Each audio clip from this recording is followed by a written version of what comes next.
Mai kallo sauraro ina maka marhabin da lale da sake saduwa a cikin wannan shiri mai suna da tsohuwar zuma.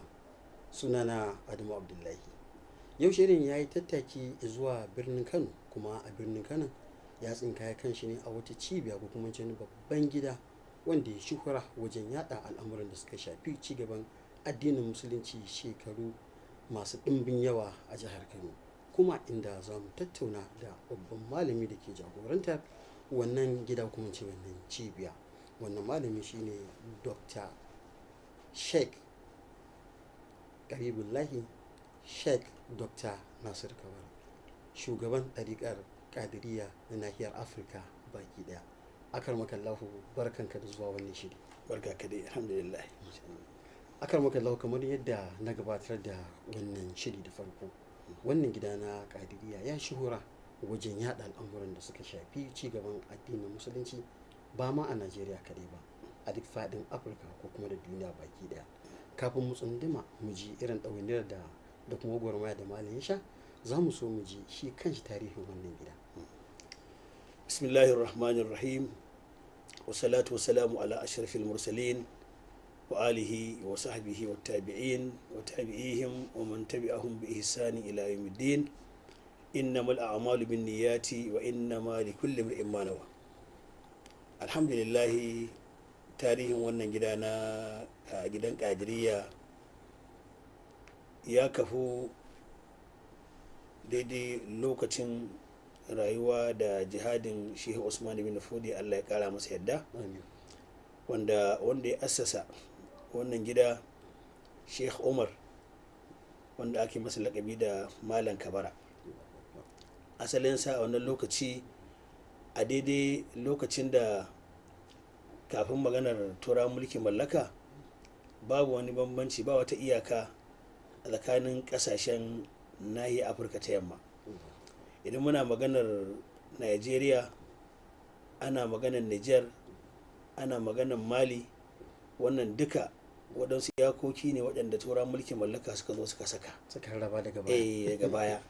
Amma kafin sannan sunan wannan yanki namu Biladu Tukurur, wato ƙasashen Biladu Tukurur, wato waɗanda suke musulmin da ba larabawa ba. Zamanin a cikin rubuce-rubuce na Shehu Muhammad Bello dan Shehu Usman dan Fodiyo duka ya yi irin waɗannan bayanai. An ce Biladu Tukurur ya kunshi abin da muke iya ce masa yanzu kamar Afirka ta yamma. Saboda haka a nan lokacin, da wanda yake a cikin inda ake ce masa Najeriya, da wanda yake inda ake ce masa Mali a yau, da wanda yake inda ake ce masa Niger a yau, da wanda yake inda ake ce masa Chadi a yau, duka tsauki ɗaya ne, duk ƙasa ɗaya ce.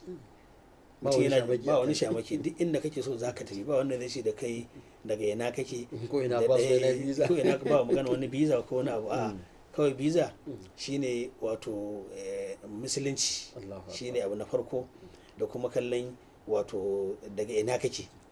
To saboda haka a wannan lokaci ai za mu ga hata Shehu Usman bin Fodi, Allah ya kara masa yadda, gashi a Sokoto, amma mahaifarsa inda cibiyarsa take, inda ake ce masa Maratta a yau, ai yanzu a cikin yankin Nijar yake. Saboda haka da yanki ne guda ɗaya. Aka zo Allah ya kama lokacin turan mulkin mallaka, suka shigo suka daddatsa kasashe, nan suka ce Nijar, a ce Najeriya, da a ce wani Mali, a ce wani Chadi, amma duk a sunan Biladu Sudan ko Biladu Tukurur. To wannan lokaci Sheikh Umar Malam Kabara, wanda ya gina wato ya kafa wannan gida, yana kasar Timbuktu. To daidai lokacin jihadin Shehu Usman sai Allah ya kawo shi ya zo inda ake ce masa Najeriya a yau, inda ya fara sauka, ya fara zama a unguwannin da ake ce mata wato nan arewa da Kano, Adakawa, unguwar Adakawa ya fara zama. To kuma da ishara ta Shehu Usmanu, daidai lokacin Sarki Kano Suleiman ya nemi ya dawo kusa da shi. To shine kafuwar wannan gida na Qadiriyya da ake ce masa gidan Kabara, kuma ya zama gidan Qadiriyya. Saboda wannan gida shine gida na farko wanda za mu ce wanda ya kafa makarantar da ake makarantar fannin ilimin tauhidi.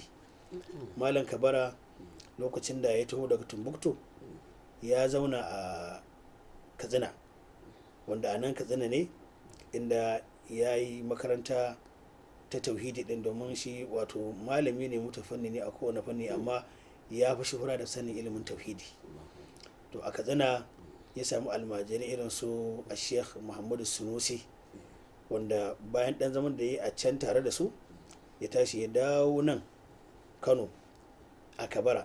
To kuma daga cikinsu akwai wanda sun biyo shi ma suka taho. To a nan aka fara kafa makaranta ta farko ta fannin tauhidi a wannan karni, wanda alhamdulillahi gashi wannan makaranta zuwa yau ta haifi makarantu da yawa.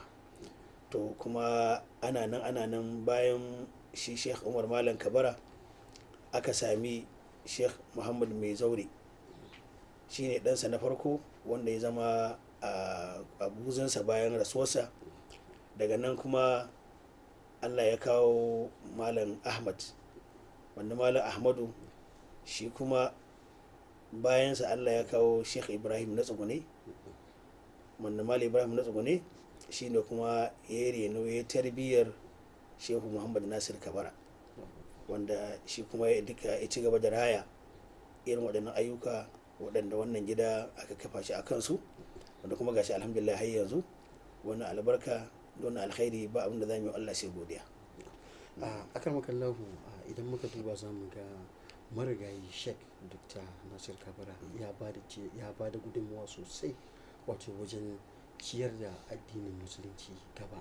Masu kallo sauraro za su so su ji tarihi na irin ɗawainiya da aka yi na wajen yada al'amuran addinin musulunci amma Kano da mawajin Kano baki daya. Sheikh Nasir Kabara ya rayu wato mutum da shi mai son harkar ilimi, abinda aka haife shi a ciki kuma ya tashi a ciki. To kuma Allah ya masa baiwa da wasu abubuwa guda biyu.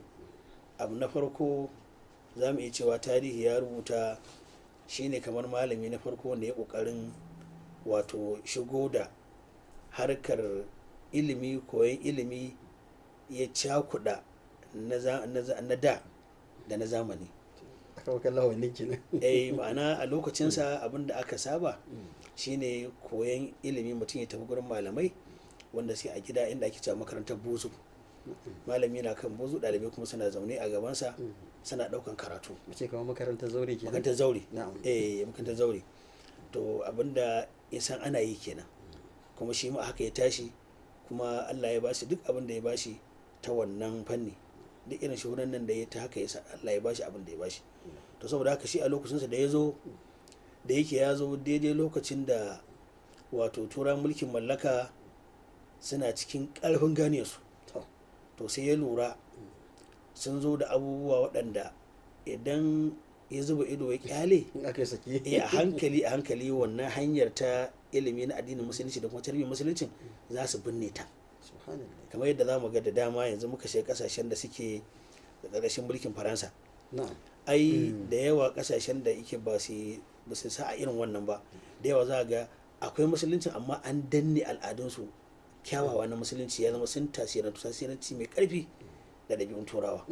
To irin wannan abin ya hanga, saboda haka sai ce to bari yi abubuwa guda biyu, bari kokari ya hausantar da ilimai na larabci na addini wanda ake iya sanin musulunci da su, irin su kasidu da aka rubuta su da larabci wanda ake kiransu a cikin fannin ilimin fiqh, wanda za su koya mutum sallah, alwala, azumi, aikin hajji, zakka da sauran abubuwa na addini. To sai dinga bin su a larabce sai ya mai da su da Hausa, irin su Qurdabiyan nan, irin su jama'a da ku nake ayi Shehu Usmanu, zan bayyana muku al'amura na adiyanu, tauhidi, sallah, zakka, azumi, hajji na biyar su ne qawaidu haqqan in ji Qur'anu. Wato aka mai da su kamar tasigar waka ta yawa sai sau koma cikin Hausa. Tauhidi ne kansu haƙƙan dole ne ku sani, masaninsa shi mumini ne babu tambano. Duk wanda bai san shi ya kafarta babu rufi, naman jahannama ne shi in ji Qur'an. To irin waɗannan abubuwa to sai suka ɗauke hankalin musamman matasa. Maimakon wannan lokacin za a kai yarinya gidan mijinta, za ka ji ana lalimbo irin wannan waƙoƙi na gargajiya da wasu na tafiya kai amarya. To duk wannan sai ya ɗauke hankalin matasa maza da mata daga irin waɗannan al'adu wanda suke ba su da ƙanshin musulunci, to sai aka dawo da hankalinsu wajen wannan tunani na a riƙe tunaninsu akan su yi abin kuma a haka a sanar da su addini da tarbiyyarsa. To kuma wannan ya tare abubuwa na waƙe-waƙe na turawa da abubuwa na turawa da wannan idan yaro ya tashi a daidai waɗannan shekaru aka fara buɗe zuciyarsa da tunaninsa da waɗannan abubuwan, to an tare irin abubuwan da turawa suke ƙoƙarin su saka a cikin zukatan matasa wanda a gaba zai tasiri ya zama ya danne tarbiyya ta addini. To yi ƙoƙarin yi waɗannan abubuwa, za ga a cikin rubuce-rubucensa na Hausa duka gashi nan an yi ƙoƙarin waɗannan abubuwa. To sannan kuma wato musamman matasa maza sai ya shagaltar da su da abubuwa na addini, maimakon wato matashi ya kalli kaɗe-kaɗe na turawa wanda za su kai shi zuwa wani tunani daban. To ya zama akwai irin waɗannan nishaɗoɗin a addinance, irin su ambatan Allah tare da amfani da bandiri da waɗansu abubuwan da suke za kamar wato matashin ya samu wannan, to zai zo ya abin da yake so ya ji daɗi a ƙuruce sa kuma ya zama ya bi Allah da wannan ya samu lada maimakon abin shi ta wancan layin. To irin wannan abubuwan sun taimaka wajen wato yanzu gashi alhamdulillah za ga 'yan makarantun islamiyoyi duka ga nan sun tashi da irin wannan kyakkyawar tarbiyya, kaga wato ƙananan yara sun samu duk irin wayewar da ake bukata. Yaro ya san ilimin kimiyya, ya san ilimin zamanin, amma kuma na ruhin tarbiyya ta musulunci yana tare da shi. To alhamdulillah waɗannan abubuwa sun taimaka.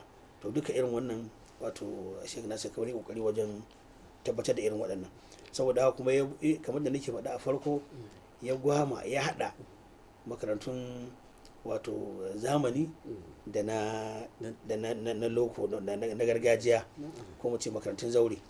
Ya kokari ya bude irin su makarantar aliya, irin su judicial, shi kansa ya shiga cikin tsarin tukunna, wanda a lokacin malaman da suke a wannan zamanin su kyamar wancan tsarin suke, amma kuma idan aka kyale abun to ba za a zo a waye gari da an cinye mu da yaki. Ai wannan babban al'amari za mu shige shi nan gaba da to ka gani. To alhamdulillah ta haka da sai gashi kuma duka Allah ya sa duk kuma aka zo aka tafi su bai daya, duka malaman namu na wani lokaci su ma duk suka fahimci haka din, kuma duk gashi yanzu alhamdulillah za ka ga 'ya'yan musulmi yanzu a kowace irin jami'a ka je za ka samu 'ya'yan musulmi suna rike da tarbiyyar su, tare kuma da sanin duk wani fanni da ake sani a zamanancen bai tasiri akan wurin tarbiyyar ta addini ba. Akan makallan mu bari mu duba abin da ya shafi irin haƙuri da juriya na malam, me za ka ce dangane da wannan? Alhamdulillah duka wanda Allah ya bashi albarka ta ilimi, to dama ya kamata a same shi da wannan, saboda duka ilimi da ɗaukaka da kowace irin tarbiyya ake nema a same ta addinance, ai tana samun asali ne daga tarbiyyar manzon Allah sallallahu alaihi wasallam. Shi ko annabi alaihi salatu wasalam, irin in ka dubi irin tsarin da Allah ya aiko shi da shi, irin nauyi da Allah ya ɗora masa. Yanzu misali annabi Nuhu alaihi salatu wasalam, shekara sanu a cikin mutanensa, shekara 950 yana gwagwarmaya, a zo a bi Allah, a zo a san Allah, a zo a yadda da Allah, amma ƙarshe mai faru amma amanu billahi qalil. To dubu irin shekarun da yayi yana fama da 'yan tsirarin mutanen da yanki ne, wani dan yanki ne a ƙasar Iraki, ɗan wato ɗan yanki ne mahadudi, ɗan takaitacce, amma shekara 950 yana gwagwarmaya, kuma ba kowa ne a wannan lokacin amfani da abin da ya zo da shi na alkhairi ba. To amma kuma sai a duba shi annabi sallallahu alaihi wasallama da Allah ya aiko shi, sai aka ce shi tasa risalar ya zuwa duk duniya ce baki ɗaya, ba wata mutanen Iraki ce ko mutanen Yaman ko mutane a duk duniya, duk abin da Allah ya halitta, amma rasul naka illa kafatan linnasi bashiran wa naziran, duk abin da Allah ya halitta manzon Allah annabi sai aka ce je kira su zuwa Allah. Ya zo kuma ya fara kiran nan a dan tsokin da yake, amma duniya a lokacin ba ma kowa ya san ina ne ake kiransa jaziratul arab ba. Amma ka dubi abin mamaki, a cikin 'yan shekara 22 ko da uku a wannan lokaci duk duniya sai da aka san me la ilaha illallah muhammadu rasulullah sallallahu alaihi wasallam. To yana nuna mana cewa ba da kuma ya samu nasarar, wannan nasara ya samu sai da haƙuri. Ya fita da'ifa, mutanen makka suka tunzara shi, suka dinga kashe sahabbansa, aka tasan mashi ma aka kashe shi. Ya bar da'ifar, ya bar makka din, ya tafi da'ifa, ya tafi ta'if, ya je tarar da abin da ma ya ce to gara ma a shekara ma abin da ya baro a maka din aka yi haƙuri ya koma ya je ya zauna aka yi dinga kulle-kullen dare da rana har ƙarshe ma Allah ya ce masa bar musu makan ma ka tafi Madina. Ita tafi Madinan da shi da waɗanda suka rige masa aka ce can ma ka kyale su a bi su a je a yi musu kisan ƙare dangi aka yi musu taron dangi aka tafi, wanda sai a wannan lokaci ne Allah ya fara saukar da aya ta farko wadda ta yi izini a fita a yaƙi, kuma ba yaƙi bane, kariya ce. udhina lilladhina yuqataluna bi annahum zulimu wa anna Allaha ala nasrihim laqadir. A sannan ake to an yi izini kun gudu kun tafi ɗaifa ba ku tsira ba, kun dawo makan ba a baku ba, kun ma bar musu makan kun taho an ce nan ma a biyo ku, saboda haka ku ɗauki makami ku kare kanku. A nan mun taɓa wata hira da mutanen turawan Ingila da wasu 'yan jaridu da aka haɗa mun su a Ingila wajen su kusan za su kai wajen su 12 zuwa su 20, wanda ina cikin tambayar da suke mun cewa ana zargin musulunci da cewa addinin musulunci yana koyar da rashin zaman lafiya da ta'addanci. Na ce da su ba haka bane, duk da ke gaya muku haka bai fahimci addinin ba. Na ce in kuka kalli tarihin abin da ya fito, wato tarihin annabi alaihi salatu wasalam, za ku ga cewa babu wanda ya zo da zaman lafiya irin manzon Allah sallallahu alaihi wasallam. Ga irin abin da ya faru tun daga Makka aka takura shi, yana da yancin, ya kamata a bashi yancin yin addininsa yadda suke cewa yanci da ake cewa yancin dan adam, a bashi yancin yayi abin da yake so, abin da ya fahimta, sannan wanda suke so su zo tare da shi su bi abin da yake tare da shi su ma a basu yanci su karba, amma aka hana. Aka ce ba za aka bi su da zagi da duka, karshe har da kisa.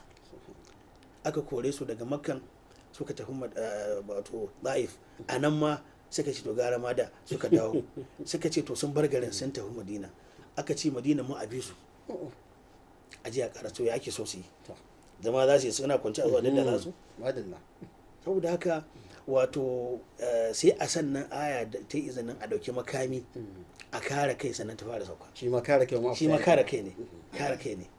Na ce da su idan da an yi amfani da abin da kuke faɗa ko turawa kuke cewa yancin dan adam, da an yi amfani da shi an yi wa manzon Allah mu'amala da shi a lokacin da yake maka kira da musulunci, dan na tabbatar muku da cewa har ya rayuwarsa ya gama ba za ku ji an yi amfani da bulala ba. Bulalan nan ba za a daga dan a yi wani barazana da ita ba. To amma an danna yancin dan adam din, shi yasa da aka kai wa cewa nace ku da kuke da yancin dan adam, idan ku ka samu kanku a wannan mukamin da ya samu kansa, Allah ya za ku zauna sai a ba ku to saboda haka addinin musulunci addini ne na zaman lafiya, addini na kwanciyar hankali, addini na haɗin kai. Na ce idan ku kuna magana cewa ko kuna ganin girman abin da ake masa zaman lafiya kuna faɗa, mu ku abin da muke faɗa, mu zaman lafiyan ma sunan mahalicinmu ne. Allah shi ne assalam, mu assalam habauta masa mamaki shi ne Allah subhanahu wa ta'ala, garewa kenan.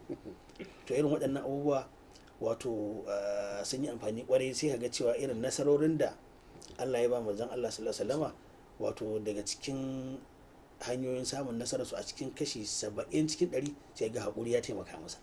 To saboda haka duk wanda ya samu irin wannan tarbiyyar, to in Allah ya yarda ko za a ga ya samu ya tsotsi irin wannan tarbiyyar ta haƙuri, to kuma tana ba da nasara kwarai daga sai na buɗe hanya wajen samun nasarorin kowace irin rayuwa, musamman ta shugabancin al'umma. To Allah ya arzuta masa wannan, ya kuma sami nasara ta bin wannan, kuma alhamdulillah yan da muke zo muke samun albarkacin su, mana kokarin mu koyi irin waɗannan abubuwa.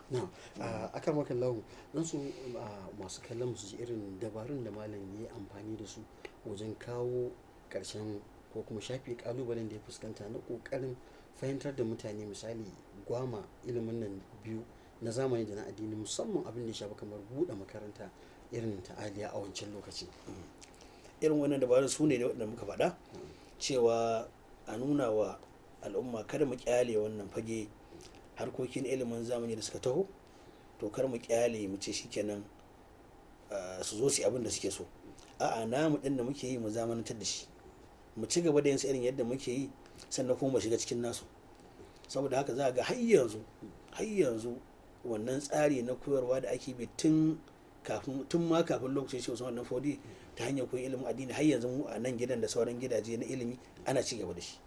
Shine mutum ya zo zauna a zaure, ya zo gurin malamai wanda Allah ya sa sun fahimci abin fahimta ta sosai, ya zo ya nakalci ilimin addini, ilimin sanin harshen larabci da sauran fannoni, har yanzu ana yi. to kuma waɗanda suke wannan din su ne kuma suke zuwa su je su shiga makarantun na zamanin su samu abin da ake samuwa. Duk jami'an nan da don mun shiga mun kuma muna tare da na gidan shi buɗe mana ido maka shiga din da ake shiga aje ayi. To saboda haka waɗannan dabaru sai zama kowa ma ya fahimci cewa su ne dabarun, kuma alhamdulillah za a ga cewa wanda ya zama yana da hasken irin sanin ilimin addini ta hanyoyin namu da muke da shi na asali, ya je ya shiga hanyoyin da ake koya kuma na zamanin, za a ga haskensa yana zama guda biyu, ya fi wanda bai da wannan wato tushen na farko. Saboda haka yanzu kowa ma ya gane wannan, da haka za a ga alhamdulillah makarantun namu suna nan. Duk makarantun da ake faɗa na islamiyoyin nan da ake faɗa, za a ga dukkaninsu an gina su ne akan tsari irin wancan na asalin koyarwa. To amma kuma duka masu islamiyoyin nan su ne yanzu malamai a jami'o'in, su ne yanzu manya-manyan ma'aikatan gwamnati, sun san wannan sun san wancan din, duka sun fahimci hanyoyin gaba daya na dama da na hagu, da sun fahimta kuma alhamdulillah ana ta amfanuwa da su a gasa baki da. Akramaka Allah, yau shekara 21 kenan da samun halifancin shugabancin a wannan cibiya, kuma ce misali gidan kadiriya. Masu kallo da sauran za su ji tarihin Sheikh Dr. Karibullah. Alhamdulillahi, ni an haife ni a nan unguwar Kabara, kuma a unguwar Kabara a cikin birnin Kano, kuma alhamdulillah kamar da na faɗi tarihi takaitacce na kafar wannan gida. Allah ya sa kuma bayan rasuwar malaminmu shehunmu kuma mahaifinmu Sheikh Nasir Kabara, Allah ya ɗora min wannan amana, kuma alhamdulillahi ba abin da za mu yi Allah sai godiya. In ka kalli shekara 21 nan da dama, ya kamata ku hira da 'yan uwa haka da sauran waɗanda suke nazarin abubuwa, za a ga alhamdulillah duka abubuwan da suke na amanar wannan gidan, alhamdulillah babu abin da ya ragu, duka kowane abu Allah yana sa masa albarka, Allah yana ƙara ce da al'amura gaba na fannin abubuwan nan guda biyu, abin da ya shafi harkar ilimi da ciyar da harkokin ilimin da muka gada a gidan gaba, da kuma wato harkar ɗariƙar ƙadiriya. Duka wayannan abubuwa kowanne Allah yana sanya albarka a ciki, mun samu alkhairai da yawa. Yanzu alal misali kamar daga abin da ya shafi harkar makaranta, muna da makarantu waɗanda kamar da nake faɗa, malam ya yi amfani da wato tunani da basira na shiga cikin harkokin ilimin zamani, a zamanantar da irin abubuwan da muke da su na harkar ilimi na namu na gadaji. Saboda haka ya gina makaranta da ake kiranta ma'ahadin a matsayin islamiyya kamar primary, bayan ya asasa makaranta aliya, wadda aliya yanzu ga ta nan Allah ne kaɗai san iya adadin limamai da alƙalai da ta yayi da shehunai duk ga sunan. To kuma ya zo sake kafa turasul islam, turasul islami an gina ta matsayin sakandare.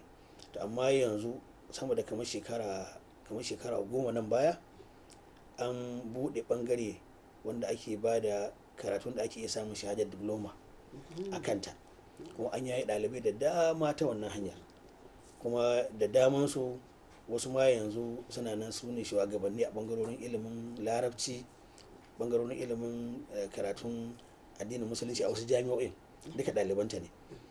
To alhamdulillah a hannun Allah ya sa aka samu wannan ci gaba, wanda kuma yanzu ma mun sako dan ba tafiya ta yi nisa, muna so a fara wato course din abin da ake ce masa NCE, wanda daga NCE din nan da an fara shi kuma daga nan za ku mun fara ba da digiri. Wato bayan wancan diploma din a shigo an dan sake buɗaɗawa kuma duk irin ƙa'idojin da ake bi din a sami shiga wannan layi, alhamdulillah duk mun yi, kuma muna cikin fatan ba da yawa za ku ji mun fara wannan tsare-tsare. Muna so ta haka irin yadda wato ake samun jami'o'i ko makarantun da za su bayar da kowace irin shahada babba, to turasun Allah da za ta bayar. Muna rike da wannan na gidan na zauren, kuma ana rike da na zamanin cikin taimakon Allah. Saboda haka wannan ci gaba ne. Ina zaton zan ba ku CD na ku ga biki na farko wanda muka yi na yaye ɗaliban da suke masu diploma, wanda tsohon gwamnan Kano Dr. Rabi'u Musa Kwankwaso da shi da marigayi sarkin Kano Alhaji Ado Bayero su suka yi bikin yaye su. A yi babban biki har da shugaban jami'ar Bayero na wanda ya sauka, duka su suka haɗu aka yi bikin yaye ɗaliban farko na wannan makaranta. To kuma in Allah ya yarda za mu ga abubuwa za su da ci gaba. Tana nan makaranta tana ta faɗi tana ta ci gaba alhamdulillah. To wannan kuma akwai makarantun da su ma almajiran gidan da sun buɗe irin wayannan din da dama sun bubbuɗe da yawa a wasu gurare a cikin Kano da wajen Kano duk akwai su. Ana nan ana ta yi kwaikwayon abin da magabatan suka yi. To kuma bangaren abin da ya shafi harkar amana ta biyu, harkar ɗaiɗaikar ƙadiriya, ita ma mun sami ci gaba da yawa. An samu ci gaba da yawa. Muhimman abubuwan da suke zama na hidima a cikin al'umma za mu iya ɗaukan kamar guda biyu a cikinsu. Sai mu ɗau harkar ilimi na koyarwa na makarantar tafsirin alƙur'ani wadda ake yanta a gidan mai martaba sarkin Kano. Wannan karatu yau kafa shi ya ta san ina neman kusan shekara 80. Ni kuma na karbi wato amana wannan karatu daga sanda malam ya bani amanarsa tun kafin rasuwarsa da kamar shekara 6. Yau wannan karatu yana da kusan shekara 26 kenan. To alhamdulillah, inda za ka ɗauko irin bidiyo ko da irin abin da su malam Kabiru NTA suke sakawa, kaga irin adadin abin da ake karatun da shi a shekara 30 baya ko shekara abin da yake na bayan wannan lokacin, ka saka da abin da ake a kowa a yanzu, za a ga abin ya nunku fiye da yadda yake a wadancan lokacin. Kuma kullum abin ci gaba yake. Ta a saukar da muka ta bana da yawa mutane suna cewa ba a taɓa taron saukar ma irin da bana ba. To alhamdulillah, haka duk wannan ina daga cikin abubuwan da suke nuna ana samun ci gaba da kuma nasarori a cikin lamarin. Alhamdulillah, akar maka lawa ban da numfashi ba, kasancewar lokaci na fuskanta mu a nan za mu gimtse hirata mu, amma kashi na farko insha Allah ta'ala lokaci na gaba za mu dawo mu dora daga inda muka kwana. Mai kallo sauraro, kasancewar lokaci na fuskantar mu, anan za mu gimtse hirar da muka fara da Sheikh Dr. Karibullah Nasiru Kabara. Insha Allah sati mai zuwa za mu zo dora daga inda muka kwana. Sunana Adamu Abdullahi.